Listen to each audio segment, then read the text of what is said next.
that we finally have a proper conversation about the F word. No, not that one. Fascism.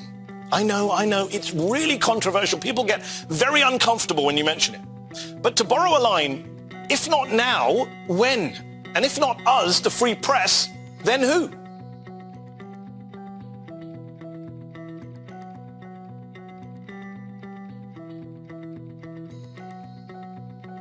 For far too long, we have shied away from saying the F word. For a lot of people, calling Donald Trump a fascist was just ad hominem, a lazy political insult. It was the liberal who cried wolf. And yet, look what happened the moment he took office. There was the Muslim ban, and the very fine people in Charlottesville, and then the kids he threw into cages and camps.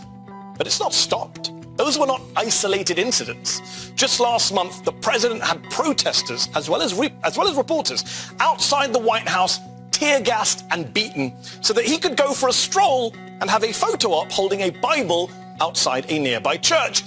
And we were told not to call that fascism either. Now, the president is ordering a surge of federal agents into US cities and talking about Chicago the same way that George W. Bush once talked about Fallujah. The Daily Beast reports that the president envisioned an ostentatious, camera-ready show of force in Chicago. He wanted to go after what he saw as violent gang leaders, flush them out of hiding in ways that would have them shaking in their boots like they never had before, and have alleged perpetrators marched out in front of the news cameras. Are we still saying this is not at all reminiscent of fascism? So the idea that our federal government is using the guise of law and order to bring in government agents to suppress protest should be shocking to everyone's sensibility, no matter what your politics. It is illiberal. It is anti-American. What's even more shocking is that the president is not operating alone. He has many, many accomplices in the federal government and in Congress. None of this would be possible without the Attorney General, William Barr. Barr's role in ordering this attack on protesters and then participating in what amounts to propaganda events to justify possibly entering other cities with similar federal agents raises troubling questions about whether our Justice Department is actually concerned about upholding the rule of law, or rather with bolstering the president's political power. Now, federal agents from the Department of Homeland Security, the agency that was thrown together after 9/11 to protect the nation from terrorism, are being dispatched to Seattle. They claim to protect federal property. This comes after federal agents were sent to Portland in early July, where they've been using war tactics against American protesters, firing tear gas at crowds and throwing demonstrators into unmarked cars. So why did they deploy those agents to Portland in the first place?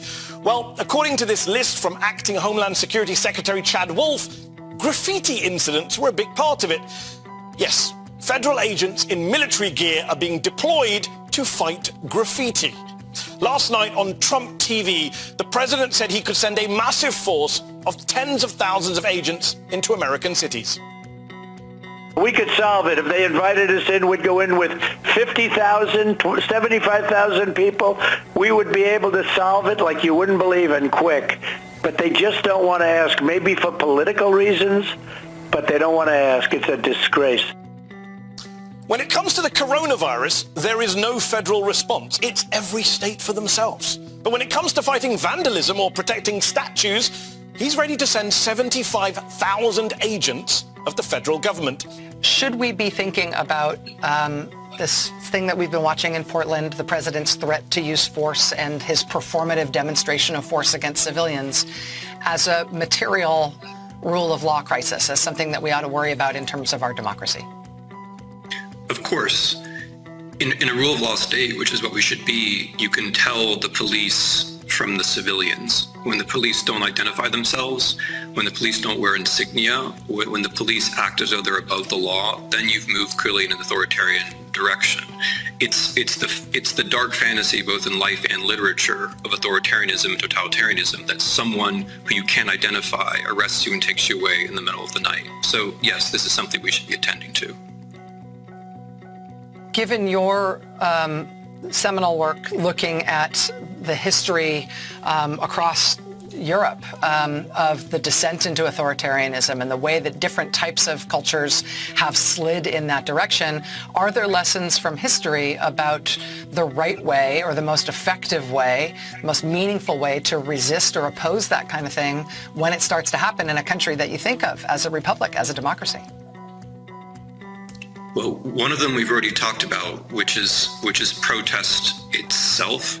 You have to start to identify yourself with the protesters. So if first they come for the undocumented and you do nothing because you're documented, maybe you're making a mistake.